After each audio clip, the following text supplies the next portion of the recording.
Hi there, I'm Evan Troxel. Welcome to my podcast about how technology is changing the architectural profession.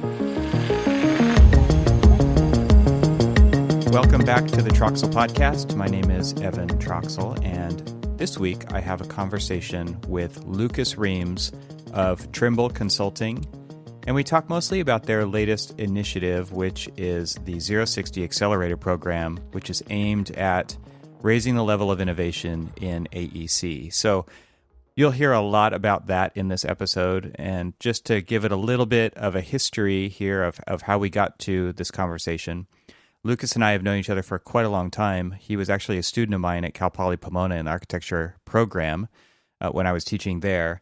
And that's when we first crossed paths, and he established some pretty amazing relationships in his class with some other individuals, and they've gone on to do some amazing things, not least of which is what Lucas is doing now that's brought him on the journey all the way to Trimble. So what originally started for him working in Gary Technologies eventually was acquired by Trimble. And as I alluded to earlier, their latest initiative, which has been going on for a few years now, but I would still consider that relatively young. And that's the ZeroSixty accelerator program, which is about developing and fostering innovation in AEC. Many of the other guests that you've heard on this show and will continue to hear on the show have connections with Lucas. They have been in various cohorts within the ZeroSixty accelerator program. And, Lucas is just really involved in the AIA. He's really involved in architecture. He's really gets out there. And they've worked with many architectural firms over the years to establish this network.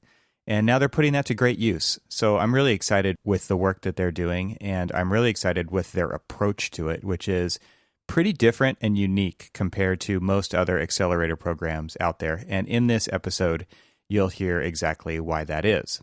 So some of those other guests that you've maybe already heard or will hear on this show include Ian Keogh of Hypar. Hypar has gone into the ZeroSixty accelerator program. Also Clifton Harness with TestFit, and some others that you will continue to hear about, including people from companies such as Tonic and Monograph. This is a very wide-ranging conversation, I think, as these episodes are tending to be, which is great because it really gives you, the listener, the opportunity to kind of listen in and see what's going on out there without going to all the conferences that we can't go to right now and without having these long-form conversations yourself. I really hope that this podcast is providing value to those of you who are listening, because I'm really hoping that that's exactly what it's doing for you. So if it's doing that for you, I would love it if you would reach out and let me know. You can just tweet me on Twitter, just at me, or you can email me at evan@evantroxel.com. I would love to hear from you and hear how this podcast is affecting you. I'm also open to feedback, guest ideas, you name it. You let me know. I would love to hear from you and make this a conversation with everybody out there. So again, evan@evantroxel.com, or you can tweet me at etroxel on Twitter. I would love to hear from you. So without further ado, please enjoy this conversation with Lucas Reames.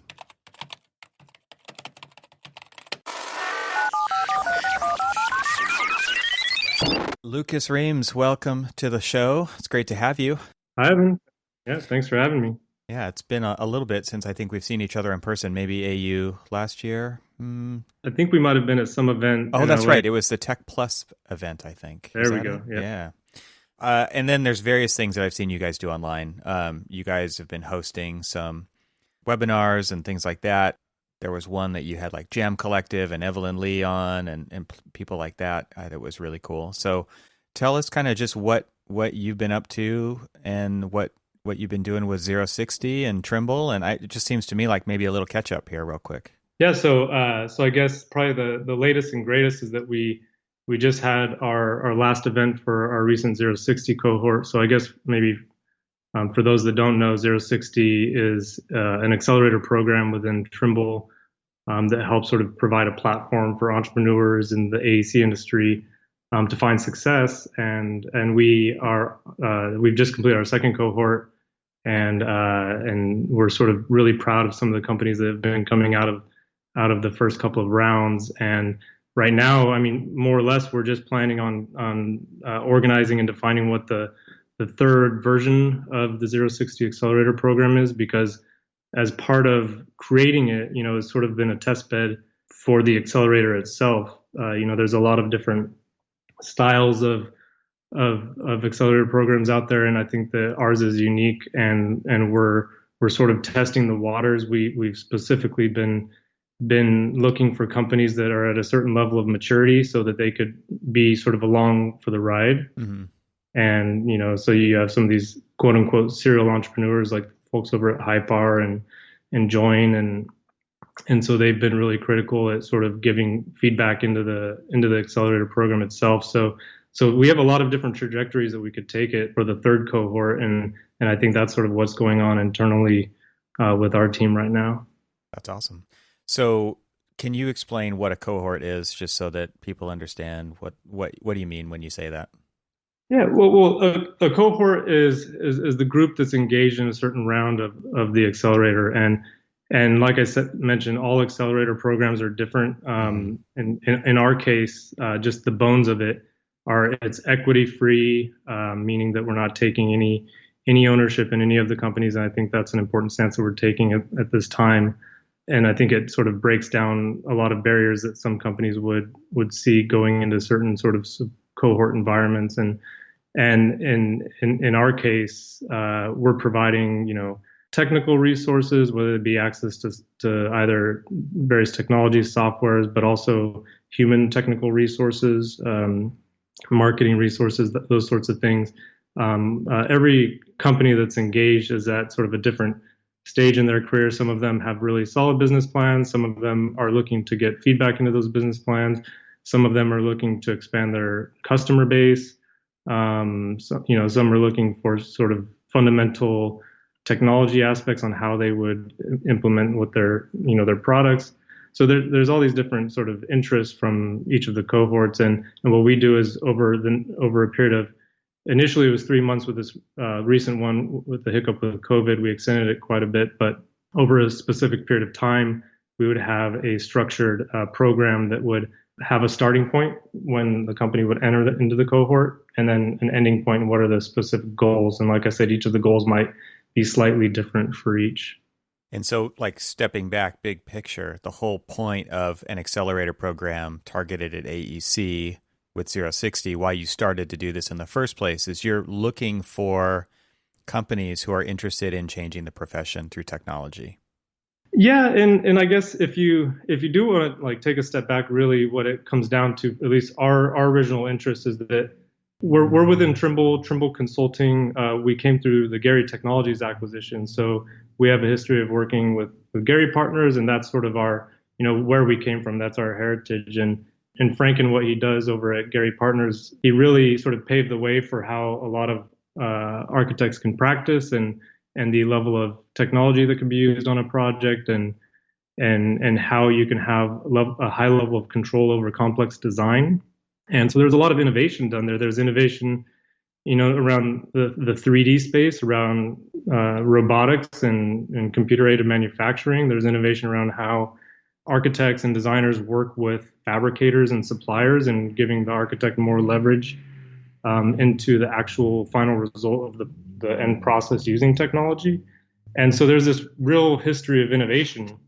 And our interest in creating the ZeroSixty accelerator was to provide a platform for more innovation to happen within the extended architecture community. Now that we're under Trimble, we have a much broader reach and interest in working with a lot of different groups out there. So that's really the initial interest behind starting it, was to create that platform for entrepreneurs. And then there's a lot of trajectories from there. If you think about it, there's entrepreneurship that could be found in a variety of different locations. There's, looking at the traditional architecture practice, I just think about how much talent is sort of going through the typical motions. You've got your 9 to 5, you've got your projects, you're pulling a lot of late nights, working towards your deadlines and your project milestones and presentations.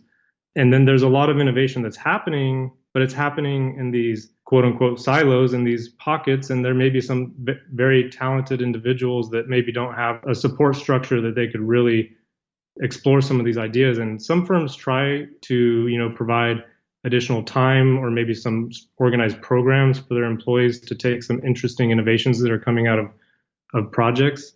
But in reality, a lot of times, billability and traditional mechanisms come into play, and then those get squeezed. And what was once a very promising idea is now just, an archived presentation sitting somewhere on the server. And so that's just like an aspect. Then there's all these other spaces, right? Then there's the knowledge coming out, both knowledge and just fantastic people coming out of the educational system. We've been looking at possible ways to integrate academia into going from school into starting your own business. And then there's the folks out there that just maybe the traditional office environment isn't for them, and they want to create technology companies and other types of businesses out there. And then there's the ones that are sort of there's no choice. There's unemployment, or there's maybe too many opportunities, and so there's a lot of different factors. And our idea was just, how do we create a platform for these various types of individuals, groups, talent pools to flourish? Yeah, I love it because you guys are taking it from a perspective of sharing what you know and what you've learned through working at GT throughout the years, working with lots of different architects all over the globe.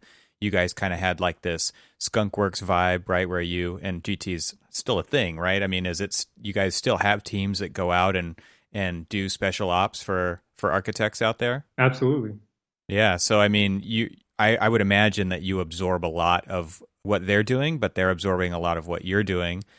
And as far as the profession goes, everybody gets better when that kind of collaboration happens, I would assume. And so now you guys are taking that to the next level with this accelerator program and saying, we see the possible futures out there of what these people, the creativity, the technology that they're bringing to the table.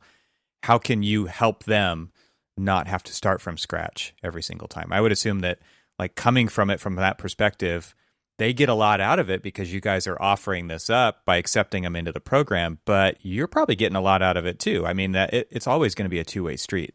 Yeah, and the idea of having a cross-disciplinary team isn't anything new, but it's just how you structure and implement what that cross-disciplinary team looks like. And a lot of times it's, done around a project, right? You might have an owner, organizing the project team early on, and they may say, we'll want to design assist in here, and we want to create a lot of cross-disciplinary functionality, et cetera. And that's sort of the traditional mechanism on how you would execute a project. But then that sort of gets dissolved.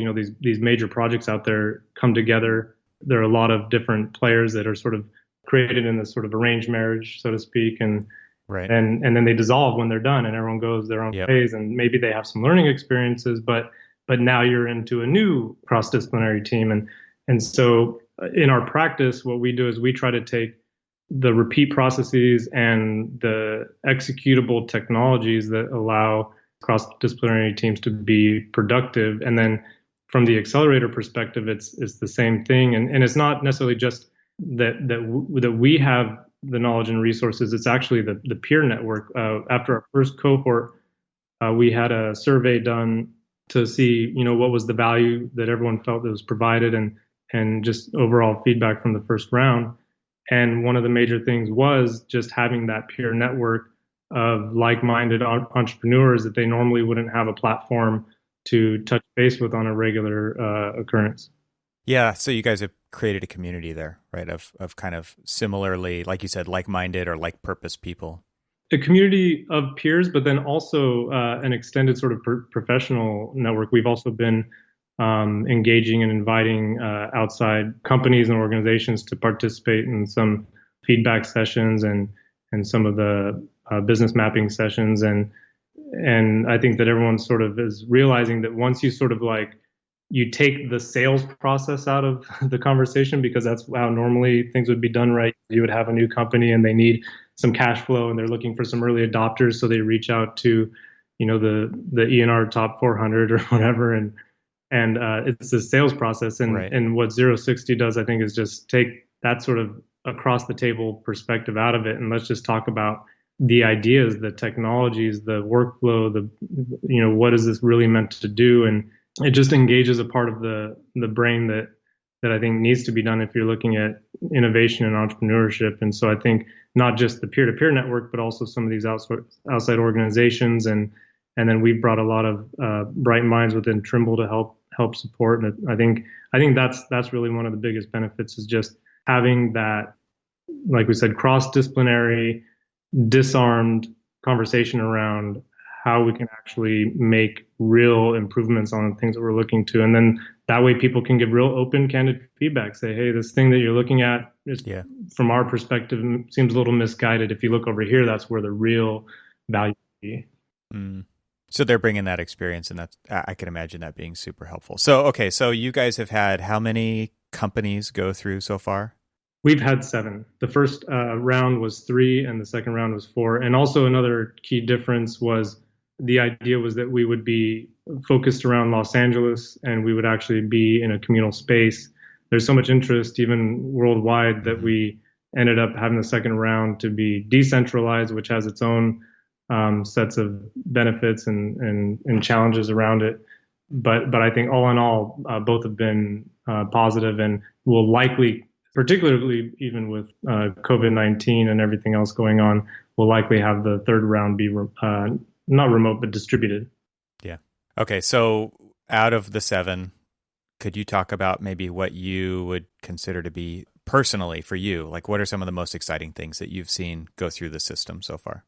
Interesting question. I know they're all your babies, and you want, can't just pick one, but none of them are listening, Lucas. So okay, so most interesting thing that's come out of I'll pick one interesting one, because it's actually a little bit of an outlier for us, and that's the Jam group. And the reason why I'll pick them to sort of talk about is because they're sort of in the process of developing their business plan, right? Whereas many of the other companies have already sort of been fairly mature along the way, have a working product, and are looking to scale, improve their go-to-market, everything. And the Jam Collective, they're more or less a group of architects that have come together to start with the challenge first, and really try to hone in on what they can provide that would help solve that challenge. And what that challenge for them is to assist, small and mid-sized firms to join resources and be able to compete against larger firms that have some of those resources already. And so they'll probably say it way better than I just did. But this is a really thought-provoking question, because if you start with that as a problem, is how do you take the vast majority of architecture firms out there that are, what would be considered small to mid-size, that are making an underwhelming amount of the revenue that are coming in on projects and billings, then how can you sort of flip the paradigm and give them an even playing field, not from a force perspective, but because they're being competitive. And so they're looking at various ways to do that, and there are a different lot of ways that you could take that. And so what we've been working on with them is there's the human resource aspect of it, of connecting like-minded firms that could team up on a proposal.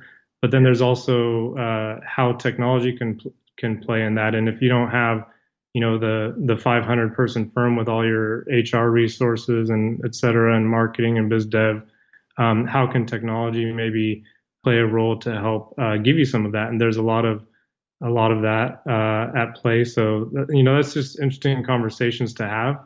And maybe fulfilling part of that conversation is that you're seeing it being, come to life within a company. And so is that something that you feel like what you guys are doing at Trimble could really help with on the technology side of things? Or how are you like advising them when it comes to, deciding which way to go here? I mean, is that something that they could rely on you for as resources, or is that not on the table from you guys? Yeah, I mean, absolutely. That's one of the core aspects of being involved in the accelerator is access to technical resources, and we've provided that, to others in the cohorts as well. So, but I would say that right now the focus is really honing in on that successful business plan, and then the go-to-market behind it. Technologies, I think, are a phase that we would sort of talk about in upcoming sessions. We haven't, at least in this cohort, we have limited time. We're not actually implementing technology yet with Jam. Yeah. Interesting. So you brought up the whole COVID-19 thing when you were talking about the cohorts and when you guys did a distributed cohort, and you're probably looking at that next. I'm interested. I mean, we talked a little bit before we started recording about the response from the architectural community when it comes to COVID-19. I mean, there's a lot of obvious examples out there of how people have done that with cloud-based working and, Zoom and Teams and all those things. But you talked about looking for other opportunities. And this is something I've really been interested in as well at HMC, right? Because we're 7 offices and 350 plus people. And this is a huge opportunity, I think, to once this thing is over, to be who we want to be. We could actually be different than who we were going into it, coming out of it, and we could be much better positioned. So do you have any examples or maybe, where would you want to take that conversation when it comes to how the architectural community has responded in COVID-19 in maybe surprising ways, or maybe there's opportunity there that you're seeing? Yeah, I mean, even if you look pre-COVID-19, if you're sort of out there talking with various architecture firms, and whether it be at conferences like AIA national conferences or just within your network, there's always this question that's asked: what is the value of the architect, and how can we hold on to the value of the architect? And for me, that's always been an interesting question that may be a little misguided, because sort of it's like asking Blockbuster how they could hold on to the value of renting movies. You need to evolve, Right. and it may not be just putting a fence around your existing services and the way that you operate. So obviously, technology has played a big role in how industries have been evolving, and not just for architects, but with contractors and subs and owners. There's a fair amount of technology that's been implemented and being taken advantage of. So that's one aspect. But then in reality, there's sort of what are the different sort of business environments that architects can play in, and how can an architecture firm possibly diversify the sources of income and revenue coming into the firm? Because the last thing you want to see is in any recession or any sort of downturn of projects, that folks get a tap on their shoulder and say, sorry, but we're gonna have to let you go, and we see these layoffs, and that's sort of the just a broad brushstroke statement, but it happens. And why does that happen? Because projects get paused or canceled, and then there's no revenue coming into the firm. So there's something to be said about looking at how firms look at the revenue models, and not to be hyper focused on either one sort of service offering, source of income, and then there's the whole billability, and charging by hours is another one that we can jump into. But so these are all conversations that are happening, or interest, or people are scared of these things sort of pre-COVID-19, and then COVID-19 happens, right? And then firms are turned upside down. Everybody's got to go work from home. The first thing is, well, let's figure out our IT infrastructure. How can we access our documents? How can we share information? Okay, we're going to start using video conferencing, and all these things that need to happen. And then preceding that sort of first week, when everybody was hunkered down, looking at how they can sort of keep the gears turning, then following has really been primarily focused on workplace culture and working from home, and all these sorts of things, which I think are a core aspect that needs to be discussed.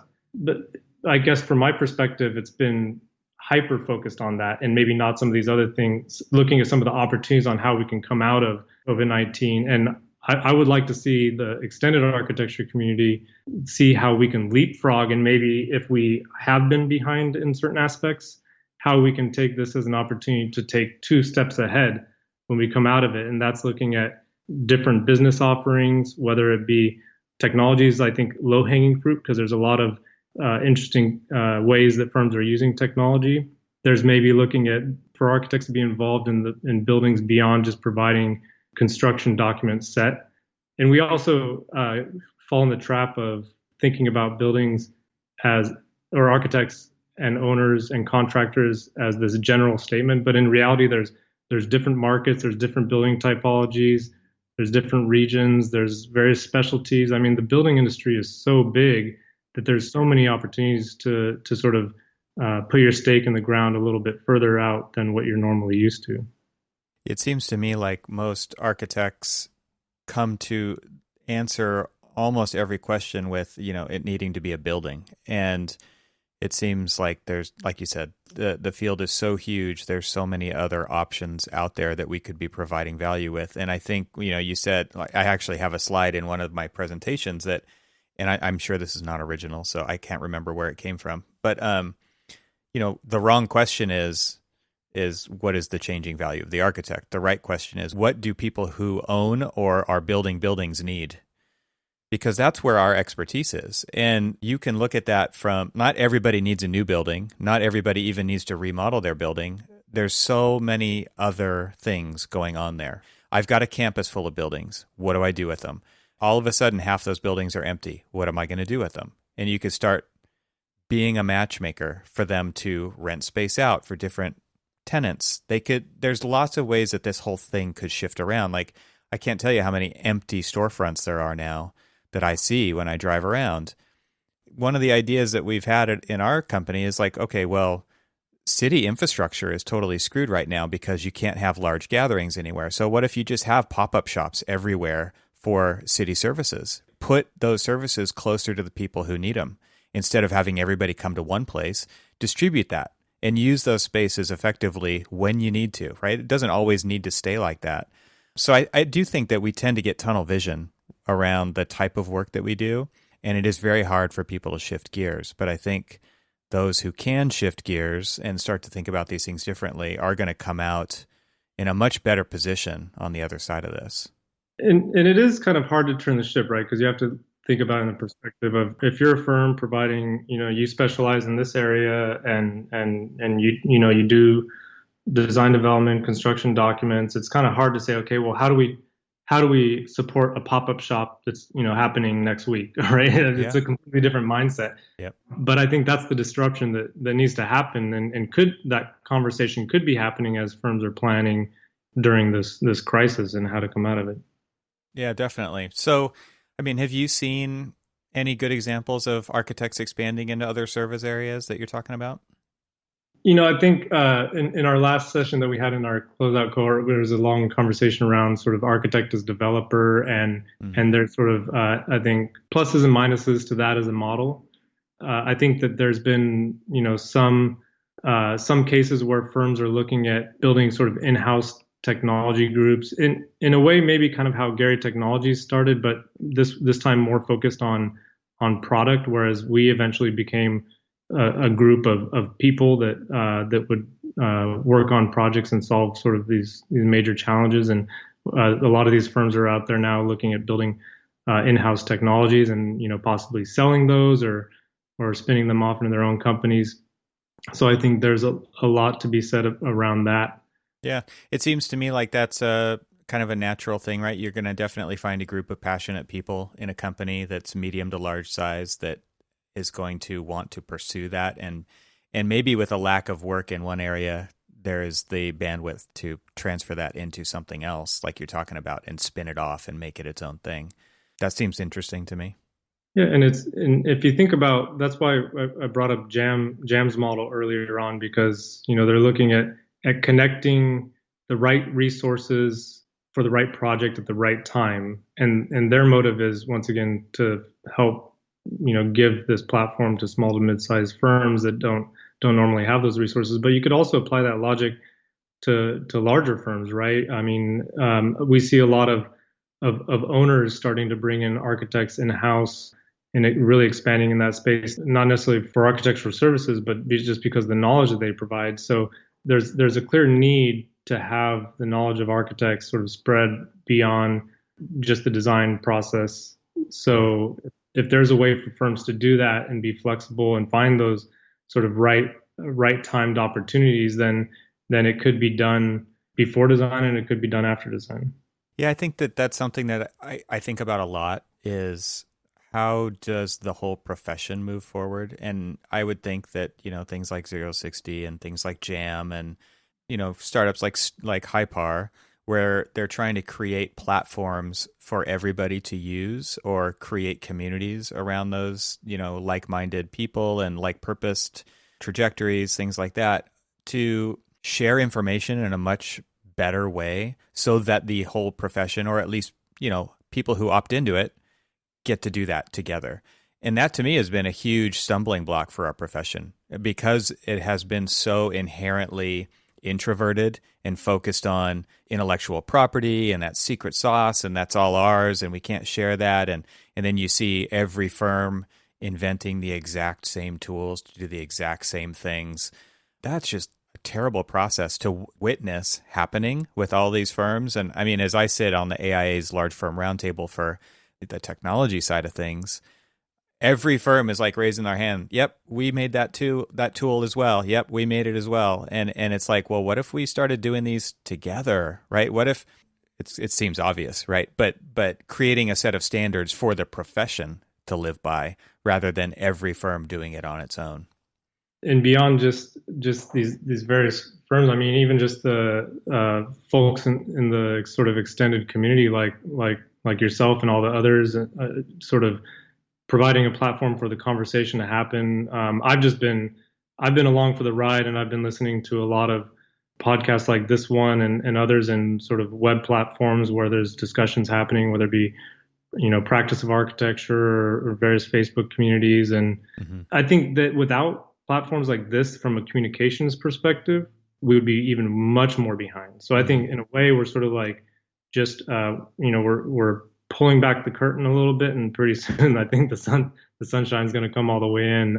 So I mean, tell me what's this Gable Media? What's around that? I've noticed a lot of various groups have been involved in coming together. Yeah, I think it is kind of like what we're talking about. It's creating a collective of people with a similar purpose, which is to share everything that they know and to really start to level that playing field. So Gable Media is a network, a media network. And right now, I think it just consists of podcasts. But the goal is to get beyond that and go with video. And obviously, there's lots of different ways to communicate, right? But sharing information, getting these voices heard. There's so many good ideas out there. Good ideas can come from anywhere. Let's have these conversations in public. And to me, like the conversations that you and I have, that I've had with Ian, that I've had with Clifton, that I've had with Randy, the people who have been on the shows that have gone out already, those have always just happened behind closed doors. And I don't mean like in a private office, but at a conference, it's you and somebody else hanging out, getting a coffee, and it's us having lunch, and it's us in the Trimble suite. And we're having these amazing conversations that nobody else gets to hear. And so to me, it's really just about putting it out there and allowing people, like you said, behind the curtain, and just saying like, there's nothing inherently private about this. And it's much better to do it in public. And so I think that's really the purpose of Gable Media, is to empower people who share to do that as big as possible, right? To reach the biggest audience possible. So there's going to be a lot of cross-pollination of getting the shows out there, getting the podcasts out there, getting the video out there. Like I'm listening to Practice Disrupted right now. I'm listening to their shows, and they're talking with Nels from Rotolab, and it's an amazing conversation. Like I wish I had that podcast. I wish I had that interview here, right?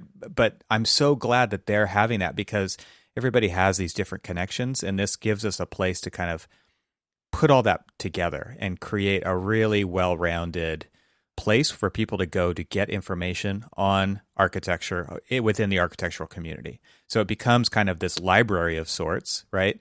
And that the content's good because it's all under this platform that has its own brand and it's kind of curated. And so you trust it, like you build trust over time, and you know that you're going to get great information there. So you can go there and look through the library and pick and choose your different shows that you want to listen to and have that information at your fingertips. And because it is all time shifted, right? And like none of this is live, it's all available on demand whenever you want it. You can it's all a reference library. So you can just grab it when you need it. And I think some of it's very specific like that. It's going to be very topical. And then other stuff like my show and this conversation that we're having is wide ranging. It's kind of what's the pulse right now, and keeping people kind of, up on that pulse and seeing what's going on out there that they normally aren't exposed to. That was a long answer for your question. I'm sorry. Yeah.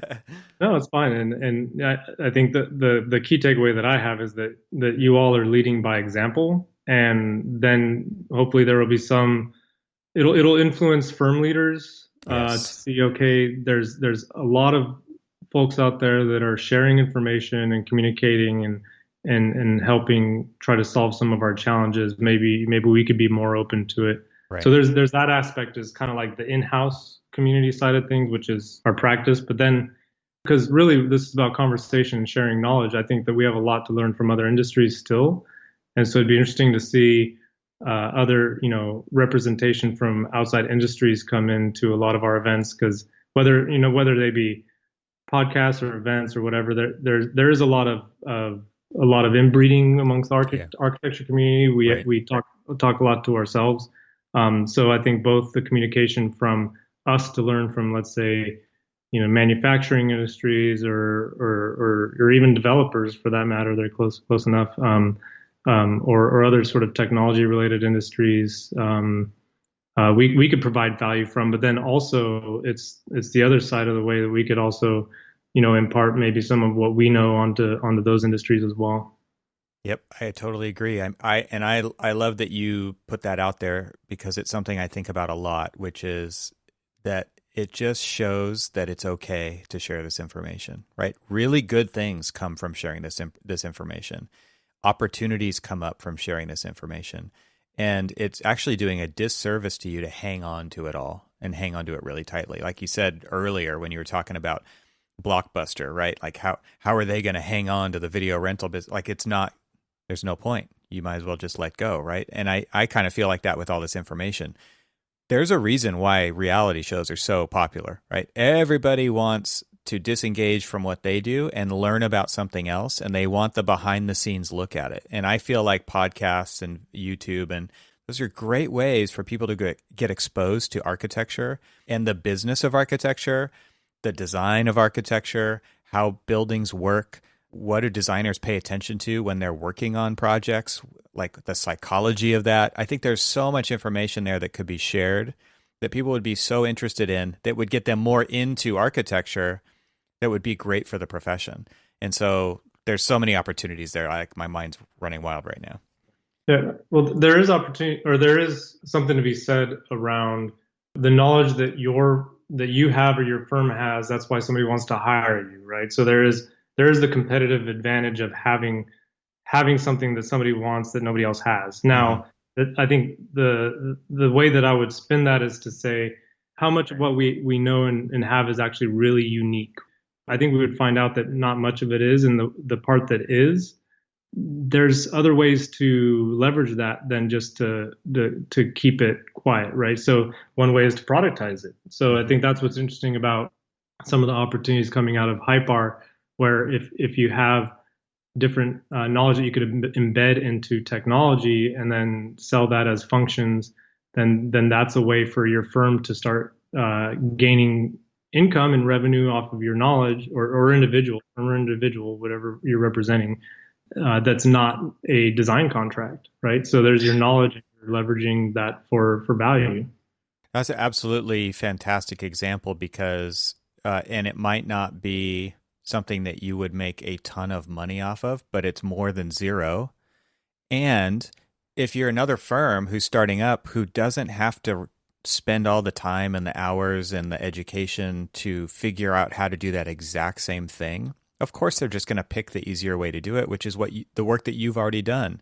And so they would gladly pay you for that, right? And so you're not simply doing work for clients in that case, like in the Hypar sense. You could hopefully be helping the rest of the profession, your competitors, right?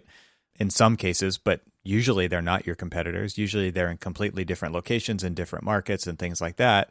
And by codifying that expertise into a thing that somebody else can use, I mean, that's a fantastic way to share your experience and get something out of it too. And hopefully they're even going to come back and say, what if it did this? And you're going to say, well, that would make it better. And you're going to have the ability to do that. I love that it just starts to snowball, and I think it opens up new conversations that we're not used to having in this profession.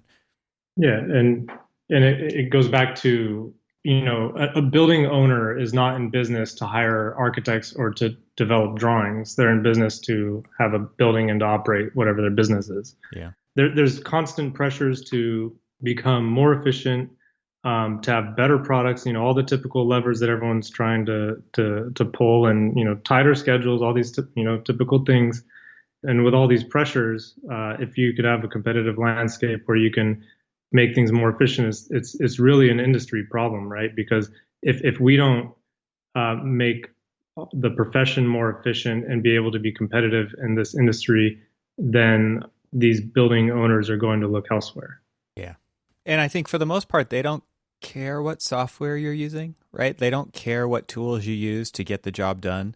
There's some times where you're going to get a request for a certain thing, for a certain way for it to be done, but rarely is that the actual, like, nobody's motivated by that on the owner side. They really just want their building, right? And so if we develop tools to make it so that we can make buildings better or faster, or like any of those metrics that you just described, you can do a service to the whole profession and make that available to them so that they can do that too, so that architects can touch more buildings so that we can have more of an impact on our communities. I think at some point you just have to start shifting away from this is all about us and start thinking more broadly about the profession, the community, the world, where we actually have the ability to make things better. And it doesn't always have to come down to us all the time. Yeah, and I mean the design and construction industry is so big, and operations. I mean the building life cycle is so big, it's just unfathomable. There's so many areas to play and operate that if it was limited, I would think that maybe there might be more guarding, but there's so many different spaces that we can play in, that I think that it really just comes down to being innovative, collaborative, and to keep the foot on the gas. Yeah. Yeah. So one of the topic ideas that you wanted to talk about was data-driven design, coming at that from different perspectives, and kind of maybe the dearth of that. I mean, we see it here and there. We see people making decisions based on data during the design process. But this is something that Gary Technologies and you guys are doing at Trimble is kind of normal for you. So can you explain what are you thinking about when it comes to data-driven design and like how to actually leverage that data to make better decisions throughout the process? If you think about it, a lot of people, when you say something like data-driven design, the first thing that comes to mind is like parametric design or something along those lines, right? Where you embed some level of intelligence into a model, and you could use that parameter to adjust your design and then maybe get some reports out of it, right? Mm-hmm. To say, okay, did I increase the amount of steel on this project or whatever, or did I reduce the amount of floor to floor height or whatever sort of information that you're looking for? But I think in pockets, it's just a general observation that our industry, we have a lot of successes in pockets for sort of using data in the design process. But I would say as a whole, and maybe this is just because I get the opportunity to work across a lot of different designers, contractors, owners, just by definition in what we do at Trimble. I would say as a whole, there's quite a lot of traditional design going on out there. And what I mean by that is, you have a design objective, you have your requirements, you have your deadlines, and you sort of follow a checklist process to say, okay, are we going along these lines? Okay, let's reduce the amount of steel in this project. Okay, did we do that? There's a lot of narrative involved, weekly updates, and when you communicate to the client, a lot of it is narrative based, mm-hmm. right? Like, okay, yes, we got their thumbs up, we have less steel, but kind of what our approach is to fundamentally embed a data-driven process into the workflow, right? So that's completely different than spot checking. And so if you think about it, I think a lot of times architects will focus on the drawing set, and there's a lot of metrics that will be pulled out of a drawing set, right? Mm-hmm. Like, how many sheets we have, what are our various legends and spec sheets, and all these different metrics around drawings, and I think that's maybe one of the areas that firms have been succeeding in. But if you ask them, okay, what are your top three goals for a project? Is it around sustainability? Is it around community access? Is it what all these different things?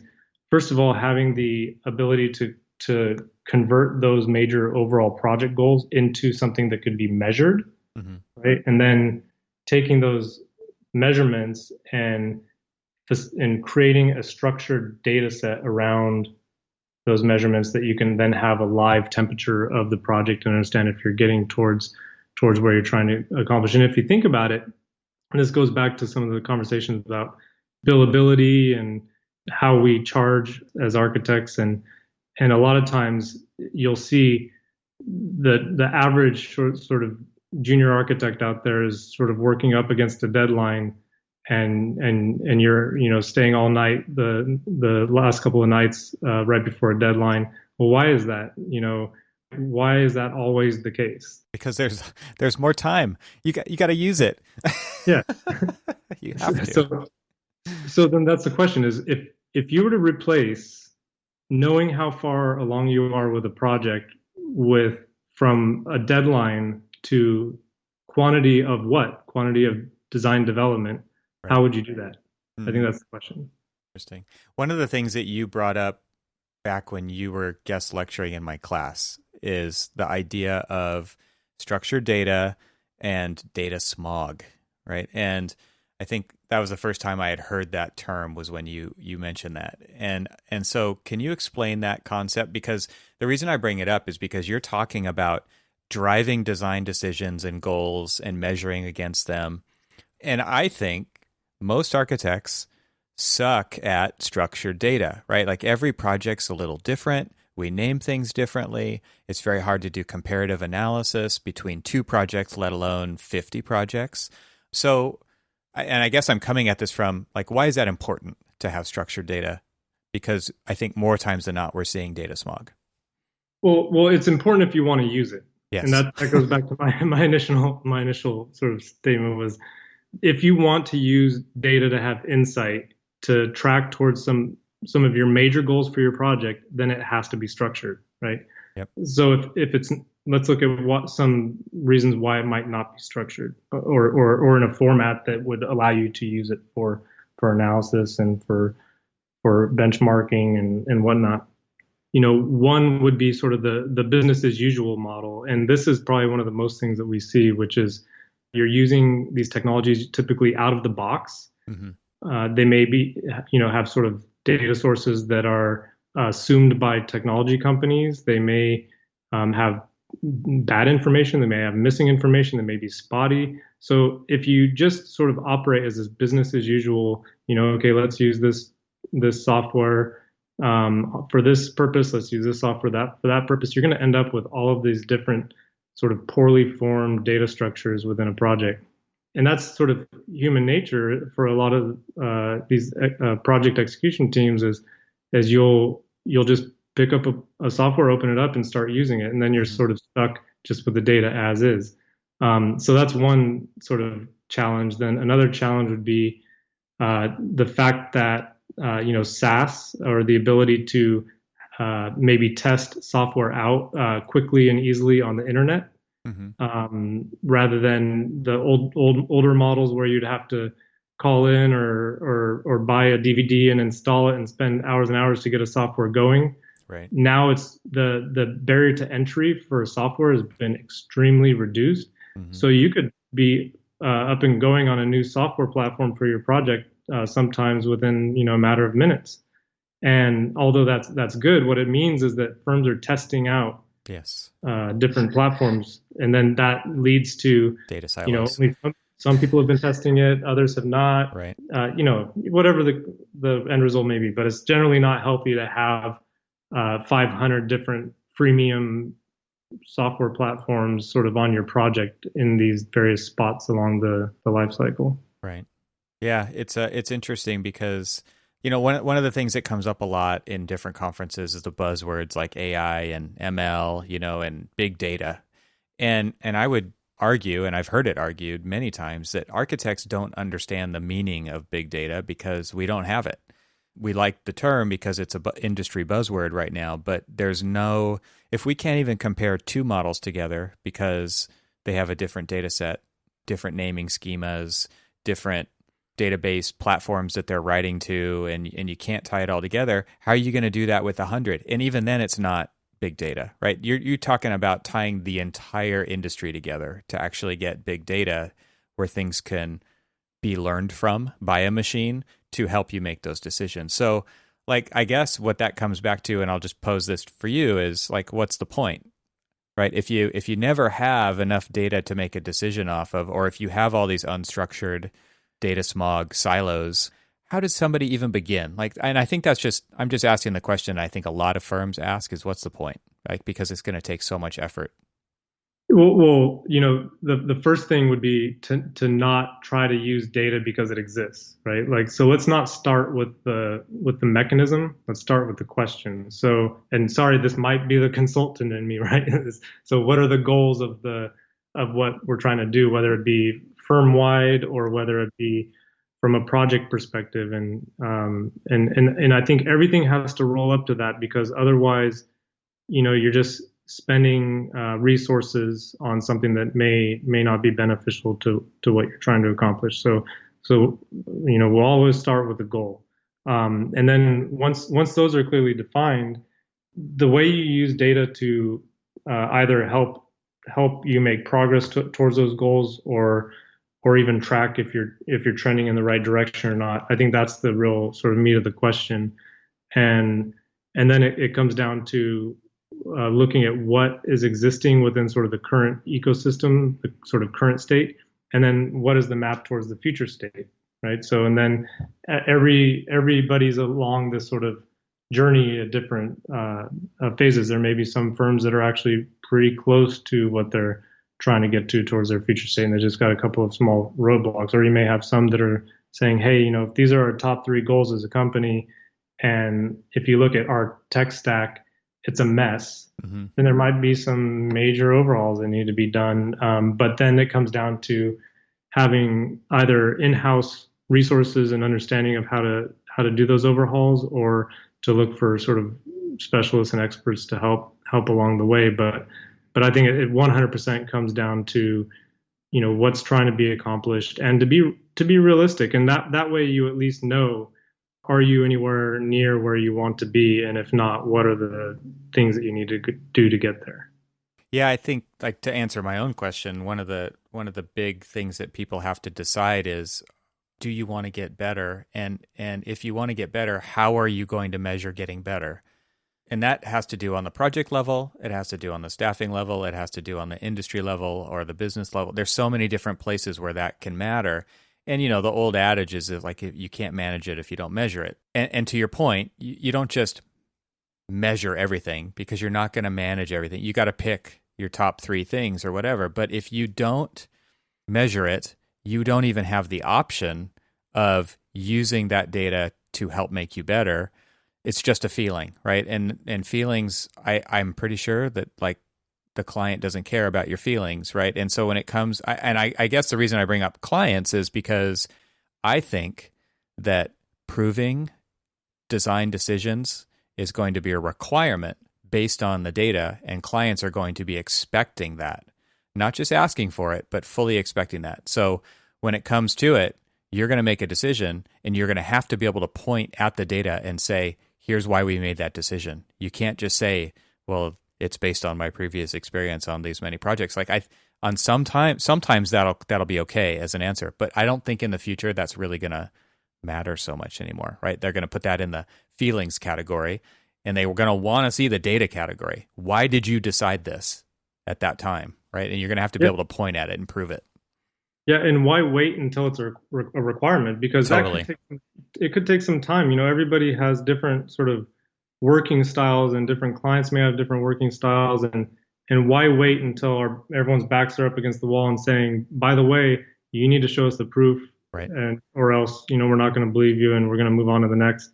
Right. We have an opportunity to equip ourselves as much as possible with insights, and then if we can move beyond the data problem and the organization of that data and get into where the real meat of the discussions can happen, which is around the insight, right? So what kind of design insights are we pulling out of that data? Maybe some predictive analytics around some of these insights. And everyone's sort of focused around the data problem. To me, that's the boring and maybe the solvable space if everyone could just get their acts together. The real interest is in how are we solving problems with insights from that data. Yeah, there is a learning curve, but it is a means to the end, right? The end is way more interesting than the means in this question, right? Of why even do it? Because, yeah, if you can make actionable decisions and you can prove it and you can learn something about how to do it better the next time and you can point at the trail that got you there, I think that's fantastic. Not only from the next project's going to be better perspective, but from, again, like this whole idea of knowledge sharing and why do we do it this way becomes very shareable, right? Because it's all right there. You have the stuff to base those conversations on. And when you're bringing in emerging talent into your firm and you're transferring knowledge because they're going to be the next series of ownership and leadership in the company, you've got this basically the breadcrumb trail of how you got there. And it's not locked into somebody's head, right? It's not just a feeling. It's not any of those things that are way more intangible. It's very tangible at that point. Yeah. One of the things, though, that I think we will have to tackle is, it is a real shift in culture, because once you start to use information and data in pretty much most aspects of how you're managing a project, then that's transparency, right? Yep. And not everybody works well with transparency. So that's a cultural shift where I think maybe sort of the newer generations coming up are maybe more open to transparency, but it also is added accountability. I mean, there's a lot of things that go behind this, and I think what you're going to see is people that maybe aren't as comfortable with that accountability and transparency behind their work, fighting it. Yeah, and I think that should be a red flag to everybody when you propose, hey, if we set this thing up like this, it'll show us, how far along we are with X, Y, and Z, and somebody says no, then, you should ask them why they're not interested in seeing that information. So there's that. I think that's going to be a challenge that we're going to have to deal with, and it's not going to be for the next 2 years. I think that'll be something over the next 10 years that we'll be fighting. Yeah, definitely.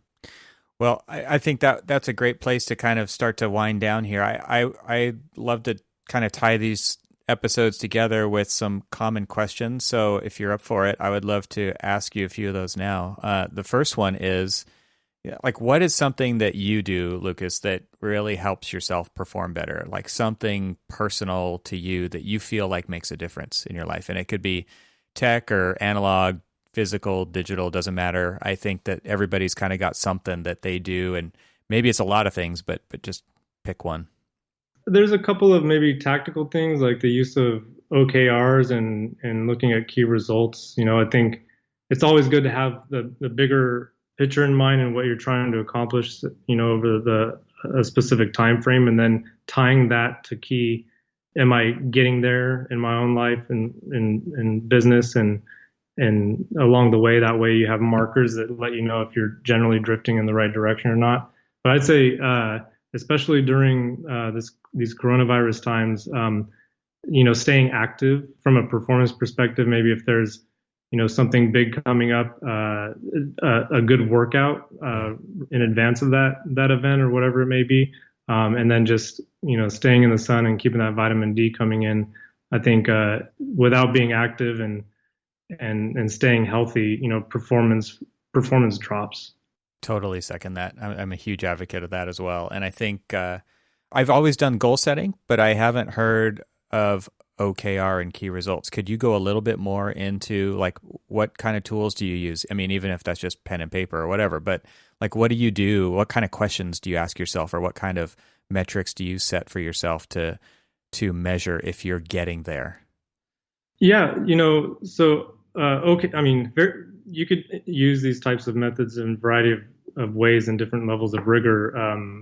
I would say I use them pretty lightly in terms of just creating some major milestones that I'm looking to achieve, and then the key is setting some of the objectives that you're making sure that you're meeting that are working towards those milestones. In other words, if you don't do this, then you didn't accomplish your goal. So do you actually put like time constraints on those?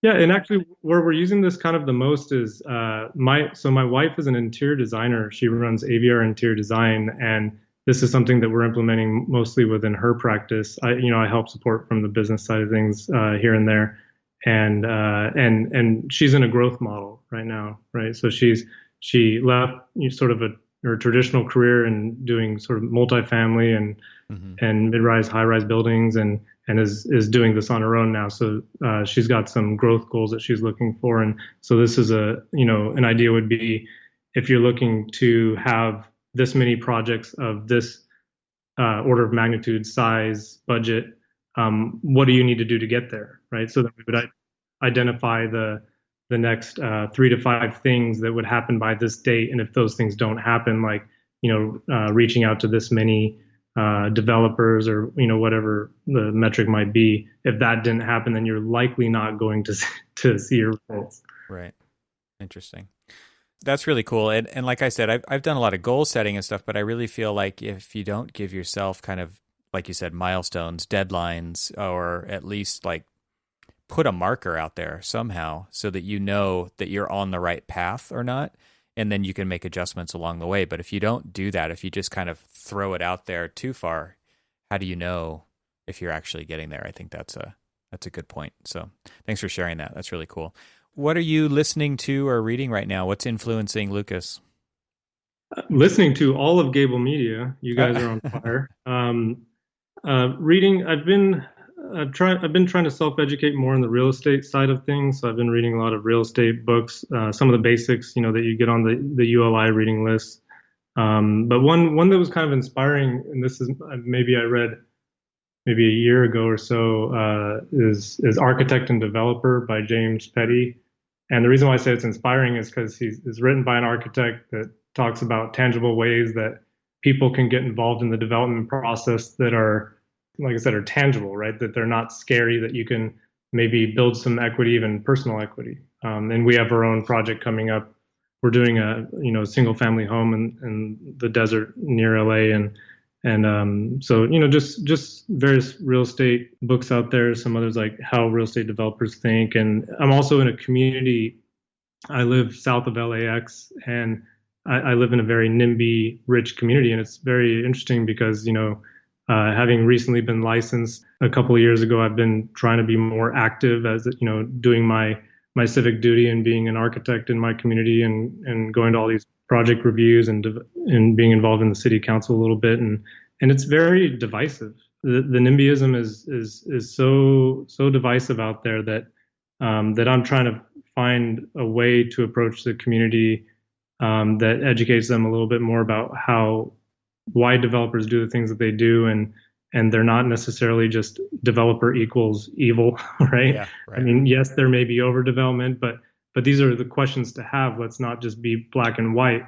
Let's ask really, what is overdevelopment and what does our community need? And so I've been just trying to find nuggets of information in readings to help sort of support those cases. Very cool. All right. So last thing is just where can people find out more about you or follow along with what you're doing and ZeroSixty, and where can people find you? A lot is on LinkedIn. You can find me on LinkedIn at Lucas Reames, and sort of lightly engaged on Twitter at Lucas Reames. But ZeroSixty.io, if you'd like to apply for an upcoming cohort, we should have instructions on that shortly. So those are the areas that I watch. Is ZeroSixty is also on LinkedIn, so I'd really go there if you're looking for the main source. Yeah, there's several other ZeroSixty sites out there that lead to nowhere. ZeroSixty.com, ZeroSixty.net. Those are not the right places to go. So it's ZeroSixty.io. ZeroSixty.io, and then also on the Gary Technologies Trimble Consulting site is TrimbleConsulting.com. Well, thanks so much for taking the time. I really appreciate it. It's been a great conversation. Yeah, thanks for having me.